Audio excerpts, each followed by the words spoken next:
Aku nak tanya sikit lah, patung monyet tu kan, apa function dia? Sampai habis movie ni tak dia explain apa-apa, Mat. Hai, Assalamualaikum. Mengisahkan Yusuf, seorang lelaki yang menetap di Cairo bersama isteri dan anaknya. Dipanggil pulang ke Malaysia apabila ayahnya, Ghazali, dikabarkan sedang nazak.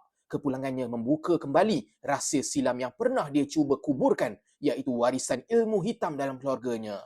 Di rumah pusaka Yusuf, berdepan dengan dendam lama, bayangan kelam dan misteri yang tidak pernah padam. Dia menyedari bahawa keluarganya menyimpan rahsia yang lebih gelap dari apa yang dijangka dan bayangan itu terus menghantuinya. So, best ke tak filem ni? Sejujurnya lah, aku tak berapa puas tengok filem Kifarah ni. Sebab dia bawah production house yang agak besar tau. Main dia, scope production, Mat. Lepas tu, kita ada Primeworks dalam ni. Kita ada Astro Shaw, My Way Picture. Tapi end up cerita dia tak berapa nak memuaskan pun. Aku pergi dengan benda yang aku rasa menarik dulu pasal filem ni.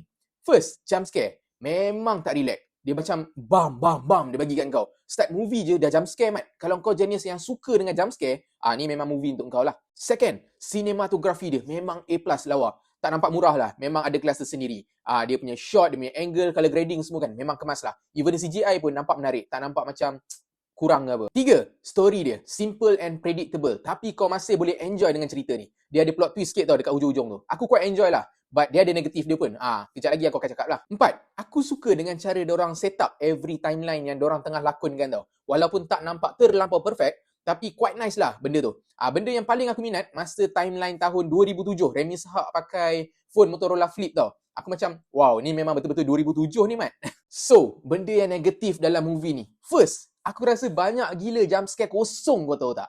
Dia macam duduk tak duduk, tiba-tiba jump scare keluar and tak ada input apa-apa pun on that jump scare. Dia macam tiba je tau. Second, diorang sia-siakan watak Namron weh. Watak Namron tu kau akan rasa macam tiba-tiba je dia hilang macam tu tau.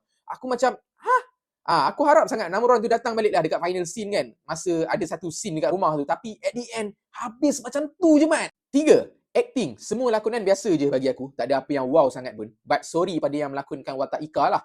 Sebab nampak sangat terlampau try hard nak jadi anak-anak istimewa tu. Nampak tak natural langsung weh. Memang fake gila lah. Last, aku rasa filem ni tak ditutup dengan baik lah. Sebab ada persoalan dalam movie ni tak dijawab dalam movie Kifarah ni. Aku nak tanya sikit lah. Patung monyet tu kan, apa function dia? Sampai habis movie ni tak dia explain apa-apa, Mat. Overall, filem Kifarah ni bukanlah satu filem yang teruk. Tapi bukan jugalah filem yang baik. Aku bagi rating untuk filem Kifarah ni adalah sebanyak 6/10 bintang. So, pada korang yang dah layan movie ni, kasih review sikit. Aku nak dengar apa pendapat korang. Thank you. Kita jumpa on next review.